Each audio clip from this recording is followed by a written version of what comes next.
মাটিগুলোর একজন সরাই দিই, কোন একজন যাও দিক যাও না স্যার সাপোর্ট ক্যাম্পে আমাদের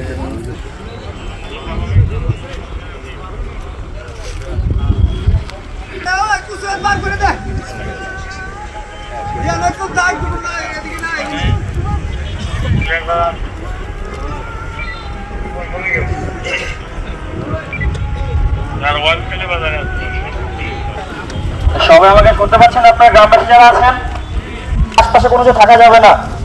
আর যখন এটা আপনাদের ব্লাস্ট করা হবে, কাইন্ডলি আপনাদের সবার কাছে রিকোয়েস্ট থাকবে সবাই মানে মাথা ডাউন করে ফেলবেন, কারণ এটা ব্রিটিশ পিরিয়ডের একটা গ্রেনেড।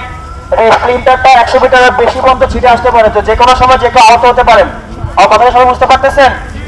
আপনাদের নিরাপত্তার জন্য বলা হচ্ছে কাইন্ডলি সবাই একটু আমাদের প্রত্যেকটি বিষয় যেভাবে বলছে সবাই একটু কাইন্ডলি একটু ফলো করেন। আমি সকালে জানতে পারি যে এই জায়গায় একটি গ্রেনেড সদৃশ বস্তু পাওয়া যায়। আর্মি ইউনিটকে অবগত করা হয়েছিল। তো আমরা দেখতে পাচ্ছি যে আর্মি ইউনিট আসছে, ইতিমধ্যে ওনারা কার্যক্রম শুরু করছেন।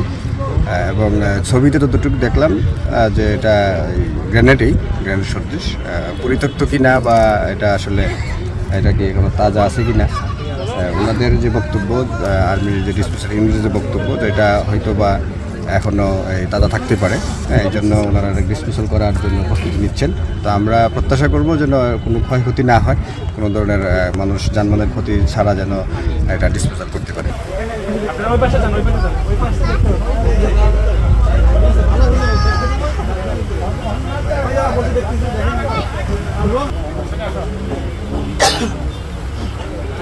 ওয়ালাইকুম আসসালাম ভাই। হ্যালো,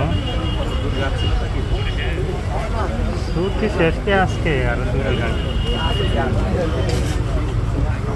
হ্যাঁ হ্যাঁ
থাকার কথা না,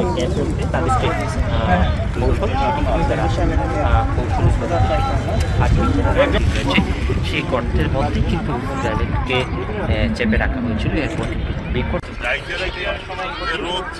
আর রাতে কোনো সময় একটা সেনাবাহিনী আগের মডেল হচ্ছে স্যার, এটার ভিতরে প্রাইম টেম্পারেচার সিস্টেম ছিল স্যার, অ্যাক্টিভ ছিল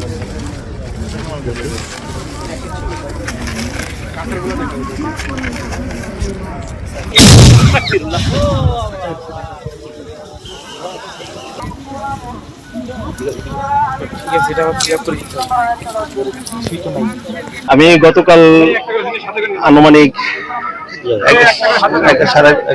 11:30-12টার দিকে আমি একটা মোবাইল ফোনের মাধ্যমে জানতে পারি যে বিশম্ভপুর থানাধীন 1 নং শুল্কবাদী ইউনিভার্সিটি চালবন শাকিনে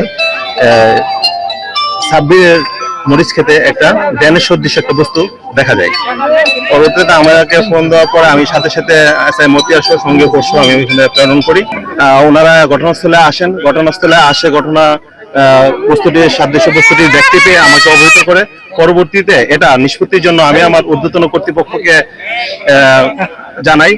ঊর্ধ্বতন কর্তৃপক্ষের নির্দেশক্রমে পরবর্তীতে আমি আর্মি ক্যাম্প, শান্তিগঞ্জ আর্মি ক্যাম্পে অধিনায়ক বরাবর একটা চিঠি দেই যে এটা নিষ্পত্তির প্রয়োজন।